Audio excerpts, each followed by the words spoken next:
இப்போ 1000 ரூபாய் உங்களுக்கு வரலன்னு சொன்னா யாராவது ராஜ்பவன்ல போயா கேட்டீங்க? வெள்ளம் வந்துருச்சு அப்படின்ன உடனே நீங்க யாராவது ராஜ்பவன்ல போய் மனு கொடுத்தீங்க? அதுக்கு பதில் சொல்ல வேண்டிய பொறுப்பு யாருக்கு இருக்கு? ஆட்சியில இருக்கிற முதல்வர், துணை முதல்வர் எல்லாருக்கும் இருக்கு. எப்போது மக்களுக்கு பதில் சொல்ல வேண்டிய பொறுப்பு ஒரு முதல்வருக்கு இருக்கிறதோ அப்போது மக்களுடைய மரியாதையும் முதல்வருக்கு மட்டும்தான் தரப்படும். யாரை பொறுப்பு சொல்கிறோமோ அவர்களுக்கு தான் உரிய மரியாதையும் உலகத்தில் கொடுக்க முடியும். வந்து போகிறவர்களுக்கு அந்த மரியாதையை கொடுக்க முடியாது என்பதை தயவு செய்து நாம் புரிந்து கொள்ள வேண்டும். இதற்கும் இன்றைய பிறந்த நாள் விழாவுக்கும் என்ன சம்பந்தம் இருக்கிறது என்று யோசிப்பீர்கள். நான் முதல்வர் அவர்களை ஒரு தனி மனிதராக மட்டுமே இங்கு பாராட்ட விரும்பவில்லை. இப்போது நிகழ்கிற தமிழ் மக்களுடைய அடையாளத்தை, இனத்தை, கௌரவத்தை, மானத்தை காப்பாற்ற வேண்டிய ஒரு பொறுப்பு மொத்தமாக அவரிடத்தில் இருக்கிறது. அவருடைய கைகளை பலப்படுத்த வேண்டிய கட்டாயம் நமக்கு இருக்கிறது. அதை உணர்ந்து கொண்டுதான் அவர்களை நான் இந்த இடத்தில் பாராட்டுவதற்காக வந்து நிற்கிறேன். பாபர் ஆட்சி காலம், அக்பர் ஆட்சி காலம், அவுரங்கசீப் ஆட்சி காலம், பிறகு இங்கிலீஷ் காலம், இப்படி எல்லாம் போட்டுக்கிட்டே வாங்க. பாத்தீங்கன்னா இந்த பகுதி தனியாவே நிற்கும். ஏன் அப்படின்னு கேட்டா, என்ன முயன்றாலும் இந்த மக்களை அடிமைப்படுத்த முடியாது என்பது தீர்மானமான விஷயம். நீங்க நம்பால சோத்துக்கு இல்லாம கூட இருப்பான், சொரணை இல்லாம இருக்க மாட்டான். சோத்துக்கு இல்லாம கூட இருப்போம், வேற வழி இல்லைன்னா சொரணை இல்லாம இருக்க மாட்டோம். அது என்ன நீ சார் கோயில்ல அன்னதானம் போட்டாலே சரியா போடாட்டி மூஞ்சில விட்டு எறிவான். யோசிச்சு பாருங்க, கோபம் அவ்வளவு வரும். இது தமிழர்களுடைய ஒரு வகையான இயல்பு. அது கொஞ்சம் கூட புரிந்து கொள்ளாமல் நெருப்பில் கை வைப்பதை போல் தவறுதலாக விளையாடி கொண்டே இருக்கிறார்கள். அது நல்லது அல்ல. இந்து மதத்தை பற்றிய வரலாறே கூட இன்னும் பல பேருக்கு தெரியல. என்ன நினைச்சிட்டு இருக்கிறாங்க, இந்து மதம்னு சொன்னாலேயே அது இப்போ வெளியில் காட்டப்படுகிற ஒரு வழிபாட்டு முறை இருக்குல்ல, அதுதான் அப்படின்னு நினைச்சிட்டு இருக்கிறாங்க. எதுக்கு குறிப்பா சொல்ல வர அப்படின்னு கேட்டீங்கன்னா, கொஞ்சம் வரலாற்று கூர்ந்து படிக்கணும். மணிவண்ணன் சார் சொன்ன மாதிரி வெளியிலேருந்து ஒரு கூட்டம் வருது, சிந்து நதிக்கு அந்த பக்கம் அவங்க செட்டில் ஆகிறாங்க. அப்போ இந்த இந்தியாவில் சிந்து நதிக்கு இந்த பக்கமா பல கூட்டம், பல கடவுள், பல மொழி, பல விதமான வாழ்க்கை முறை எல்லாமா இருக்கிறாங்க, சௌக்கியமா இருக்கிறாங்க, சந்தோஷமா இருக்கிறாங்க. வெளியிலேருந்து வந்தவங்க அந்த ஆற்றங்கரை ஓரமா உட்கார்ந்து இருக்கிறாங்க, பாக்குறாங்க. அவங்க இங்க இருக்கிறவங்களை பார்த்து சிந்தூஸ் சிந்தூஸ் அப்படின்னாங்க, சிந்துக்கு இந்த பக்கமா இருக்கிறவங்க அப்படி. வெளியிலேருந்து வந்த அவங்க தான் முதல்ல சிந்தூஸ்ங்கிற வார்த்தையை பயன்படுத்தினாங்க. அப்புறம் கொஞ்ச நாள் கழிச்சு அவங்க உள்ள வந்தாங்க. நம்ம தான் எல்லாரையும் உள்ள விட்டு பழக்கப்பட்ட ஆளாச்சே, நம்ம உள்ள விட்டோம். நீங்க இப்பவும் புரிஞ்சுக்கிறதுனா ஒரே ஒரு குறிப்பு மட்டும் சொல்லிட்டு போறேன். தமிழர்களுடைய வழக்கம் கல்லறையிலே உடம்பை புதைக்கிற வழக்கம். ஆனால் வெளியிலிருந்து வந்தவர்கள் வழக்கம் எரிக்கிற வழக்கம். ஏன் தெரியுமா? தமிழனுக்கு நிலம் சொந்த நிலம், அதனால புதைச்சான். நிலம் இல்லாதவன் வேற வழி இல்லை, எரிச்சான். சார் நாடோடியா யாத்திரை வரவனுக்கு ஏது சார் நிலம்? நாடோடியா யாத்திரை வர்றவங்களுக்கு ஏது நிலம்? அதனால இறந்து போயிட்டா அப்படியே எரிச்சு ஆத்தங்கல்ல அப்படியே விட்டு போயிடுவாங்க. இந்த அப்படி ஆத்துல விட்டுட்டு போற அநாதத்தனத்தை புனிதமா பேசுகிற பழக்கம் இன்னைக்கு வளர்ந்து போச்சு. நிலம் இல்லப்பா உங்களுக்கு, அதனால வேற வழி இல்லை, நீங்க எங்கேயோ எரிச்சிட்டு எங்கேயோ போட்டு போனீங்க. எங்களுக்கு வயக்காடு இருந்தது, அதனால எங்க வயல்ல புதைச்சோம், நாங்க உங்களை நினைச்சோம். யாருக்கு நிலம் இருக்கோ அவன் தானே புதைக்க முடியும். நிலம் இல்லாத நம்ம வீட்டுல புதைக்க முடியுமா? இந்த வரலாற்று உண்மைகள்லாம் மறைச்சிட்டு வெளியிலேருந்து வந்தவங்க கொஞ்சம் ஒரு காம்ப்ரமைஸ் பண்றேன். ஏன்னா உள்ள இருந்தவங்க சண்டை போட்டுக்கிட்டே இருந்தா, நீ சுமார், நீ கொஞ்சம் சுமார், நீ கொஞ்சம் சுமார். கடைசியில் என்னன்னா சமாதானம் பண்ணவன் சும்மாவே இல்லை, எல்லாத்தையும் மொத்தமா வாரிட்டான். எப்படி?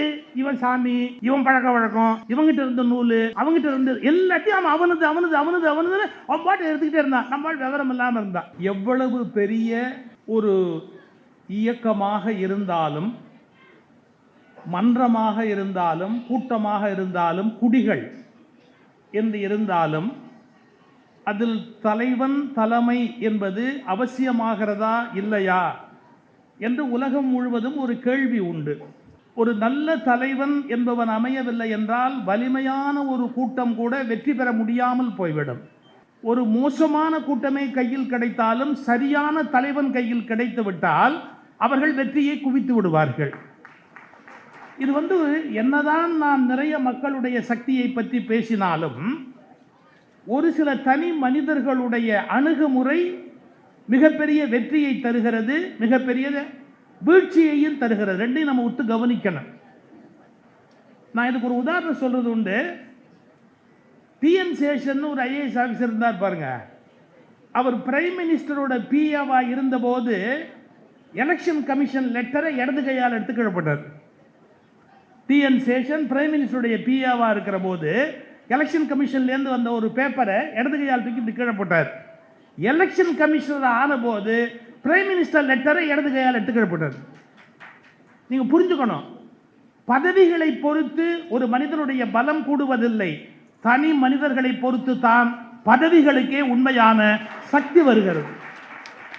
நம்ம மக்களாட்சி பற்றி 1000 பேசலாம், ஆனா தனி மனிதர்களுடைய ஆற்றல் இருக்கு பாத்தீங்களா, அந்த தலைமை பண்பு அது நிர்ணயிக்கிறது. இதை எதுக்காக சொல்றேன், திருவள்ளுவர் ஒரு குறள்ல எழுதுறாரு, பொதுவா யானையினுடைய பலம் ரொம்ப அதிகமான பலம். ஆனா அந்த யானை அவ்வளவு பெரிய யானை ஒன்னே ஒண்ணுக்கு பயப்படும், எப்படின்னா புலி தாக்கூரின் வெறும் என்று எழுதுகிறார் திருக்குறள்ல. புலியை பார்த்துட்டு அதுக்கு ஒரு பயம் வந்துடும், அப்படியே அஞ்சு பின்னாடி போயிடும். புலி தாக்கூரின், யானை அச்சப்பட்டு பின்னால் போய்விடும் என்று ஒரு குறள் எழுதுகிறார். அதே யானையை பற்றி திருவள்ளுவர் எழுதுகிற போது ஒரு 2 குறள் தள்ளி எழுதுகிறார் ஒரு வார்த்தை, போர்க்களத்தில் எதிரில் இருக்கிற அத்தனை பேர் எத்தனை விதமான அம்புகளை விட்டாலும், எவ்வளவு அம்புகளை மேலே மேலே விட்டாலும் யானை எதிரிகளை மிதித்து கொண்டு போய் அந்த போரை நடத்திவிடும் அப்படின்னு எழுதுறாரு. என்ன சார், யானை பயப்படுமா பயப்படாதா சொல்லுங்க? புலிக்கு பயப்படும்னு எழுதுறாரு 2 குறளுக்கு முன்னாடி.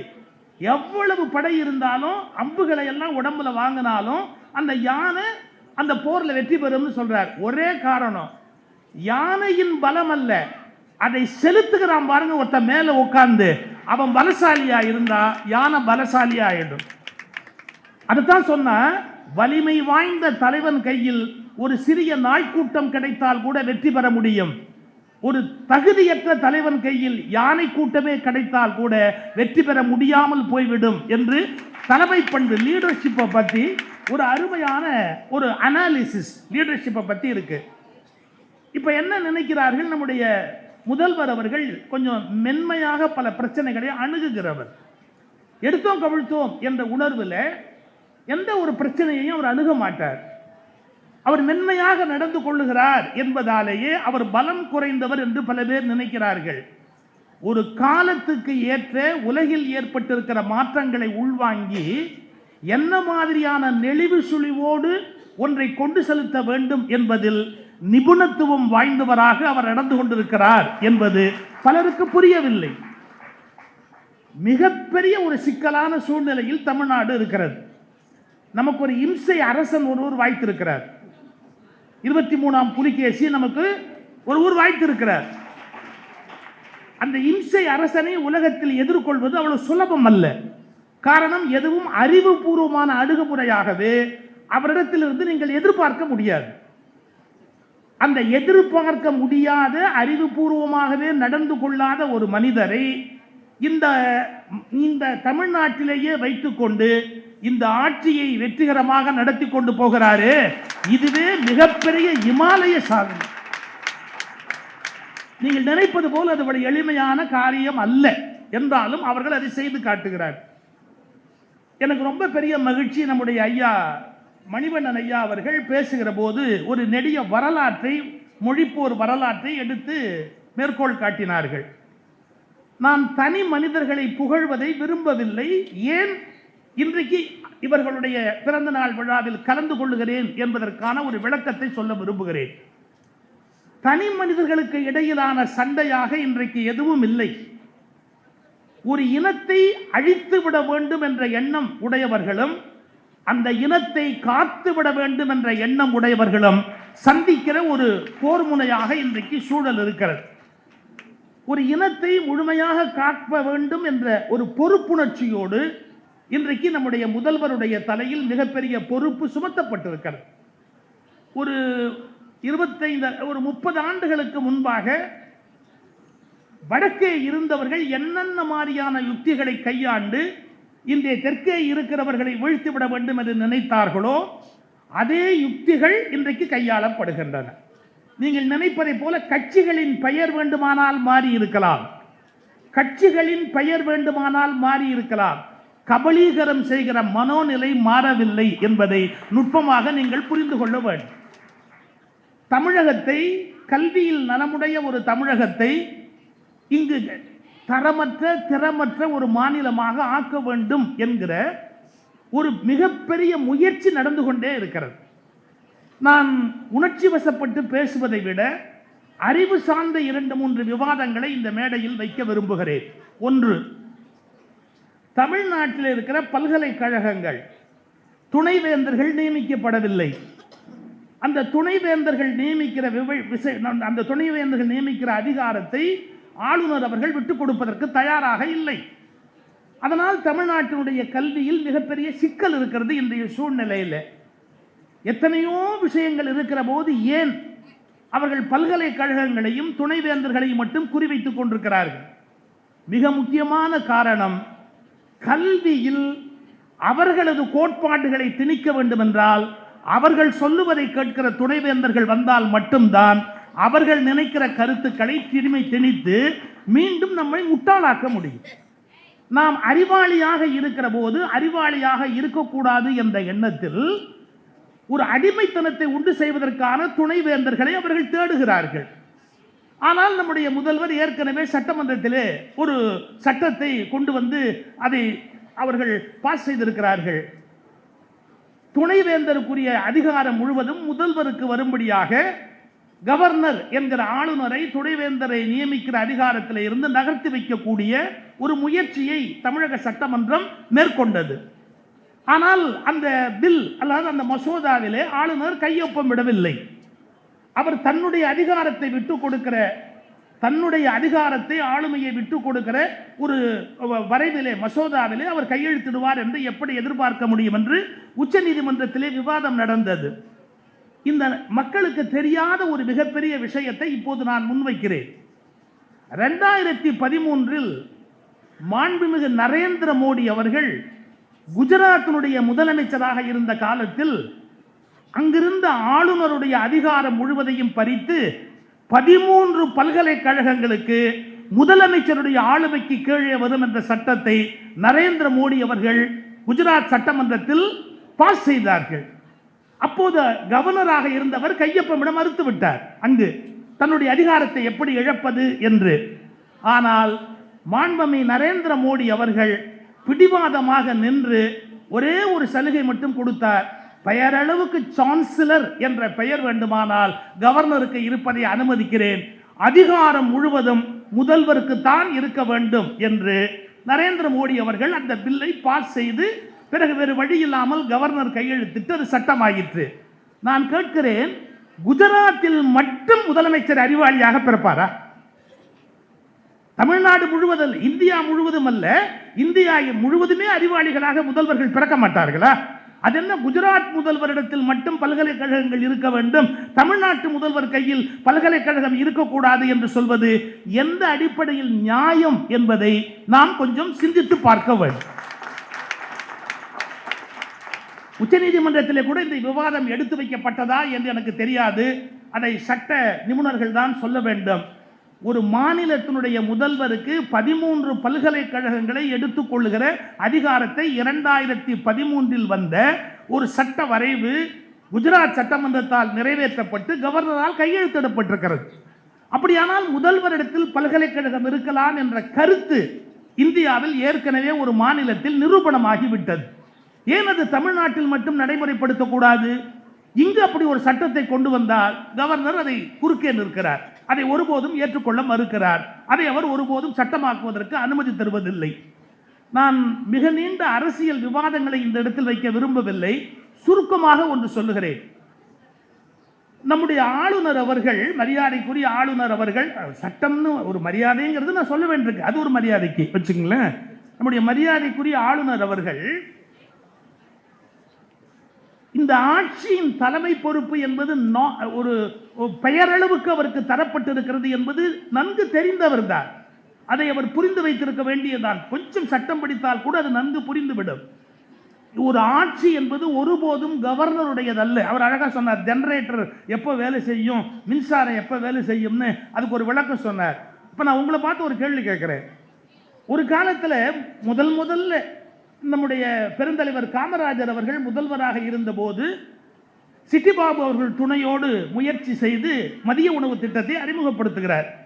அப்போது யாருடைய ஆட்சி என்று நீங்கள் சொன்னீர்கள்? அந்த அடையாளத்தை சொல்லுகிற போது அது யார் ஆட்சி என்று சொல்லுவீர்கள்? காமராஜர் காலத்தில் யார் கவர்னர் என்று ஞாபகமாவது இருக்கிறதா? இல்லை. பிறகு பேரறிஞர் அண்ணா ஆட்சிக்கு வருகிறார். அண்ணாவின் ஆட்சி என்று சொல்லப்பட்டதே ஒழிய அப்போது யார் கவர்னராக இருந்தாரோ அவர் பெயரால் அந்த ஆட்சி என்று சொல்லப்பட்டதா? அதன் பிறகு டாக்டர் கலைஞர் அவர்கள் முதல்வராக வருகிறார்கள். அப்போது யார் கவர்னராக இருந்தாலும் அவருடைய பெயரில் அந்த ஆட்சி என்று சொல்லப்படவில்லை, கலைஞர் ஆட்சி என்று தானே சொல்லப்பட்டது. பிறகு அம்மையார் எம்ஜிஆர் அவர் புரட்சித் தலைவர் எம்ஜிஆர் அவர்கள் ஆட்சிக்கு வருகிறார், அவருடைய ஆட்சி என்று சொல்லப்பட்டது. பிறகு அம்மா அவர்கள் ஆட்சிக்கு வருகிறார்கள், அவர்களுடைய ஆட்சி என்று சொல்லப்பட்டது. இந்த மக்களை பொறுத்த அளவில் ஆட்சி என்பது முதல்வர்களுடைய ஆட்சி என்றுதான் கணக்கு செய்யப்படுமே ஒழிய ரோசையாவின் ஆட்சி என்று யாராவது சொல்லி இருக்கிறார்களா? உஜ்ஜல் சிங்கினுடைய ஆட்சி என்று யாராவது சொல்லி இருக்கிறார்களா?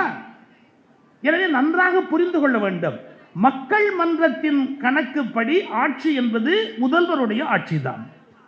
சட்டமன்றத்தின் கணக்குப்படி ஆட்சி என்பது முதல்வருடைய ஆட்சிதான்.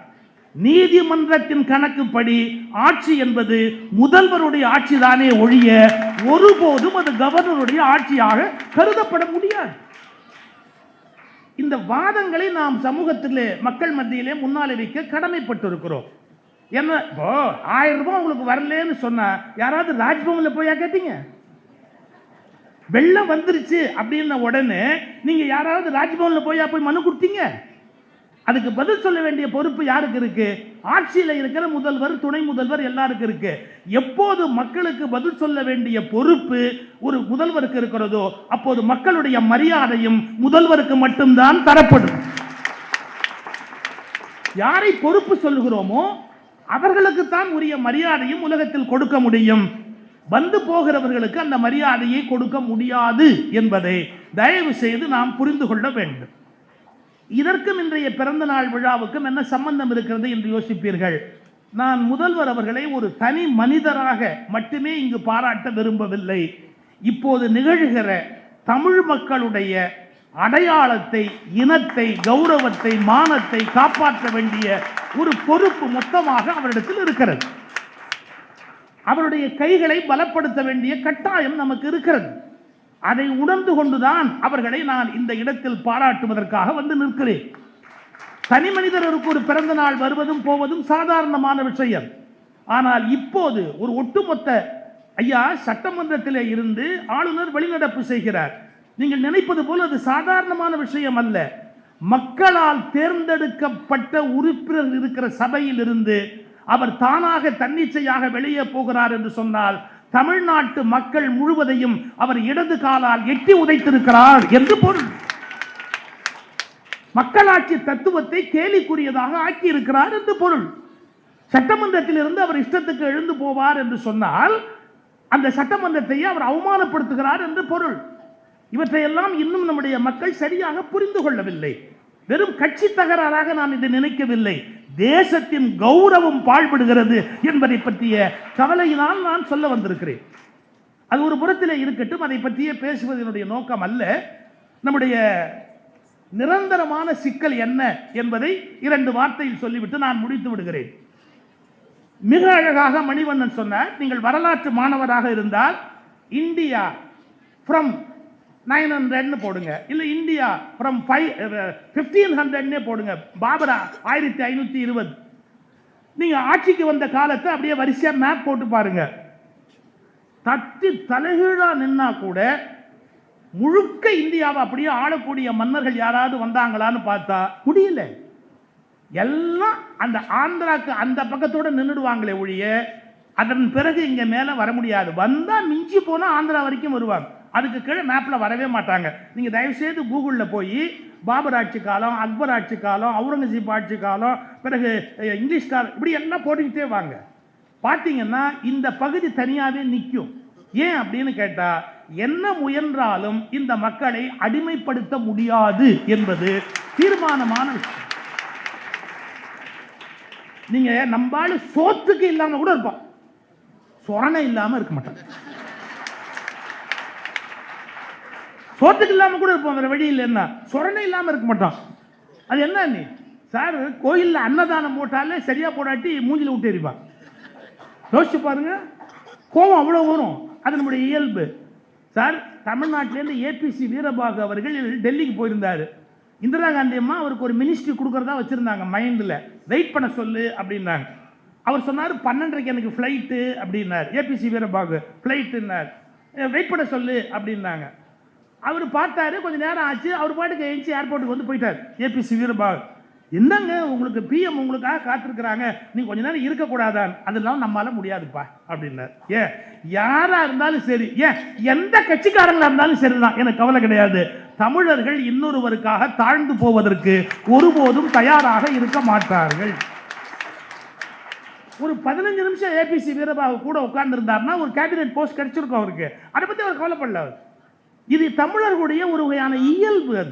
அது கொஞ்சம் கூட புரிந்து கொள்ளாமல் நெருப்பில் கை வைப்பதை போல் தவறுதலாக விளையாடி கொண்டே இருக்கிறார்கள். அது நல்லது அல்ல. நாம் இந்தியாவில் இருப்பதைத்தான் மகிழ்ச்சியாக கருதுகிறோம். இந்தியா என்கிற அந்த கட்டமைப்பை நாம் மேற்கொள்ள விரும்புகிறோம். அது தமிழர்கள் பெருந்தன்மையால் நடந்து கொண்டிருக்கிறது என்பதை தயவு செய்து புரிந்து கொள்ள வேண்டியவர்கள் புரிந்து கொள்ள வேண்டும். பேரினவாதம் அல்லது பெரும்பான்மை பலம் இவற்றை வைத்துக்கொண்டு யாரையாவது நாம் அடிமைப்படுத்தி விடலாம் என்ற கனவோடு எந்த பிரச்சனையையும் கையாளக்கூடாது. இது மனதில் வைத்துக் கொள்ள வேண்டும். 2, இந்து மதத்தை பற்றிய வரலாறே கூட இன்னும் பல பேருக்கு தெரியல. என்ன நினைச்சிட்டு இருக்கிறாங்க, இந்து மதம்னு சொன்னாலேயே அது இப்போ வெளியில் காட்டப்படுகிற ஒரு வழிபாட்டு முறை இருக்குல்ல, அதுதான் அப்படின்னு நினைச்சிட்டு இருக்கிறாங்க. ஒரு காலத்தில் என்டோமெண்ட் மினிஸ்டரா இருந்தவர், இப்போ என்டோமெண்ட் மினிஸ்டரா இருக்கிறவர், இவங்க 2 பேரும் இருக்கிற மேடை இது. ஆனா என்னைக்குமே நான் என்டோமெண்ட்ல இருந்த ஆளு.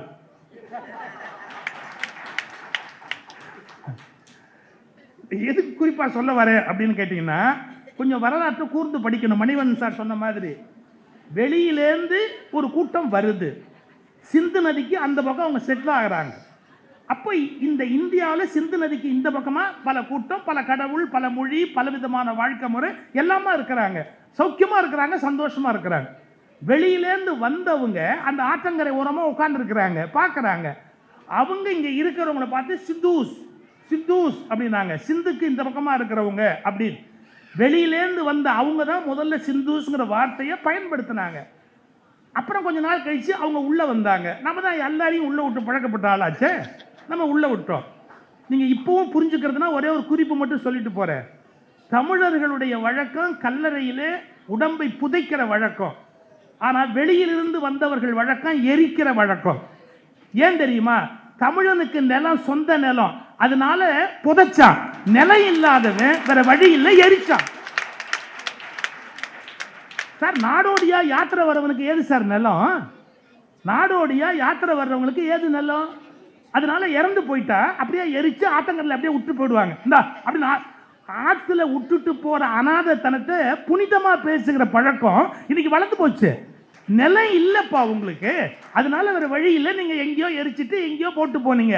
எங்களுக்கு வயக்காடு இருந்தது, அதனால எங்க வயல்ல புதைச்சோம், நாங்க உங்களை நினைச்சோம்.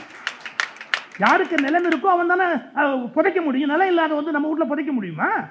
இந்த வரலாற்று உண்மைகள்லாம் மறைச்சிட்டு வெளியிலேருந்து வந்தவங்க கொஞ்சம் ஒரு காம்ப்ரமைஸ் பண்றேன். ஏன்னா உள்ள இருந்தவங்க சண்டை போட்டுக்கிட்டே இருந்தா, பக்கம் நீ சுமார், நீ கொஞ்சம் சுமார், நீ கொஞ்சம் சுமார். கடைசியில் என்னன்னா சமாதானம் பண்ணவன் சும்மாவே இல்லை, எல்லாத்தையும் மொத்தமாக வாரிட்டான். எப்படி? இவன் சாமி, இவன் பழக்க வழக்கம், இவங்கிட்ட இருந்த நூல், அவங்ககிட்ட இருந்து எல்லாத்தையும் அவன் அவனது அவனது அவனது அவனது அவன் பாட்டு எடுத்துக்கிட்டே இருந்தான். நம்மளால் விவரம் இல்லாமல் இருந்தான். சண்முக பேர் தான் ஒரு பட்டிமன்றத்தில் சொல்வார், சும்மா சொன்னேன் நிஜம்னு நம்பி அப்புறம் அதையே சொல்லக்கூடாது. ஒரு வீட்டில் புள்ள பிறந்தது, பேர் வைக்கிறதுக்கு சண்டை போட்டுக்கிட்டு இருந்தாங்க. அப்படி சண்டை போட்டுக்கிட்டு இருக்கிற போது இவங்களுக்குள்ள இவங்க இந்த அம்மா அவங்க அப்பா பேர் வைக்கணும்னு வச்சு அவன் அவங்க அப்பா பேர் வைக்கணும்னு நினச்சி சண்டை போட்டுக்கிட்டே இருந்தான். எதிர் வீட்டுக்காரன் ஒரு யோசனை சொல்லி ஒரு பேர் சொன்னான். ஏன் சண்டை போடுறீங்க, இப்படி பேர் வைங்க, முடிச்சுட்டாங்க. இந்த பொண்ணோட அப்பா பேர் சிவக்கொழுந்து, அதனால் சிவான்னு ஆரம்பிக்கணும்னு அதுக்கு நினைப்பு, பிள்ளைக்கு சிவக்கொழுந்துன்னு பேர் வைக்கணும் அப்படின்னு. அவங்க அப்பா பேர் கிருஷ்ணன், அதனால் அவன் கிருஷ்ணன்னு பேர் வைக்கணும் அப்படின்னா. எதிர் வீட்டுக்காரன் ஒரு சமாதானம் சொன்னான். என்ன, எதுக்கு சண்டை, சிவராமகிருஷ்ணன் வச்சிருங்க, பிரச்சனை முடிஞ்சு போச்சுன்னா வச்சுட்டான். வச்சு முடிச்சதுக்கப்புறம் சண்டை போட்ட புருஷனும் பொண்டாட்டியும் பேசினா, ஏண்டி எங்கள் அப்பன் பேர் சிவன், உங்கள் அப்பன் பேர் கிருஷ்ணன், ராம எங்கடி நடுவில் வந்தான்னு கேட்டேன். நான் சொல்றது புரியுதா? ராம எங்கடா நடுவில் வந்தான்னு கேட்குறேன். ராம எங்கடா நடுவில் வந்தான்? எதிர் வீட்டுக்காரனே போய் கேட்போம்னு போய், எங்கப்பா சிவா, அவங்க அப்பன் கிருஷ்ணன், இந்த ராம யாரான்னா அது எங்கப்பன். ஏய், நாங்க எங்க பரம்பரையில பேர் வைக்கிறதுக்கு நீ ஓன உள்ள கொண்டாந்து விட்டுட்டு சரியான பேர் சொல்றதா இருந்தா அதுக்கு வேற பேர் நான் சொல்ல விரும்பல. அதுக்கு வேற ஒரு பேர் இருக்கு, எனக்குன்னு ஒரு டீசன்சி இருக்கு, அதனால நான் சொல்லல. அந்த பேரோட அவங்க நிறுத்தி இருக்கணும். அவங்க இங்கு புழங்கிய மதங்களில் இருந்து கடவுள்களை எடுத்துக்கொண்டு இங்கு புழங்கிய அந்த பேரை தங்களுடைய பெயராக ஆக்கி கொண்டு விட்டார்கள். இந்த வரலாறு நமக்கு புரிதல் இல்லை, அது நமக்கு அந்நியமானது அப்படின்னு நினைக்கிறோம். அதனால இந்த நாள்ல நான் கேட்டுக்கிறது ஒன்னே ஒண்ணுதான், என்ன, உணர்ச்சி வசப்பட்டு ஒரு விஷயத்தை ஆதரிப்பது எதிர்ப்பது என்பதை தாண்டி ஆழமான புத்தகங்களை படிப்பதை தயவு செய்து ஒரு நல்ல ஒரு பழக்கமாக நீங்கள் மேற்கொள்ளுங்கள். வரலாறுகளை தெரிந்து கொள்ளுங்கள். தமிழ்நாட்டில் மாலை போட்டுக்கிட்டு இருந்த கல்ச்சரை மாற்றி இது மாதிரி துண்டு போத்துக்கிற போது கூட முதலாக தயவு செய்து புத்தகங்கள் கொடுங்கள் என்று சொன்னவர் நம்முடைய இன்றைய முதல்வர் அவர்கள். எதற்காக இப்படி மாலையில் பணத்தை விரயம் செய்கிறீர்கள், அதற்கு பதிலாக நல்ல புத்தகங்களை பரிசாக கொடுக்கிற பழக்கத்தை மேற்கொள்ளுங்கள் என்று சொன்னவர். அதனால் புத்தகங்களை வாசிக்கிற பழக்கத்தை தயவு செய்து மேற்கொள்ளுங்கள். மிகச்சிறந்த ஆழமான உண்மைகளை நீங்கள் புரிந்து கொள்வதற்கு அது உபயோகமாக உங்களுக்கு இருக்கும் என்பதை எடுத்து சொல்லி இந்த நல்ல நேரத்தில் அவர்களை வாழ்த்துகிற ஒரு பேர் எனக்கும் பெற்றது. நீண்ட ஆயுளோடு நிறைந்த உடல் நலத்தோடு மிகச்சிறந்த பல காரியங்களை இன்னும் சாதித்து, காரணம் இது ஒரு தனிப்பட்ட மனிதருடைய ஆயுள் விருத்தி அல்ல, தனிப்பட்ட மனிதருடைய வாழ்நாள் கூட்டுதல் அல்ல, அது ஒரு இனத்தின் பாதுகாவலனுக்கு தர வேண்டிய மிகப்பெரிய வாளாக இருப்பதால் உங்கள் வாழ்க்கையில் கூடுகிற ஒவ்வொரு நாளும் நாளல்ல, அது தமிழர்கள் உங்கள் கையில் கொடுக்கிற வாழ் என்பதாக வாழ்த்தி வணங்கி விடைபெறுகிறேன். நன்றி, வணக்கம்.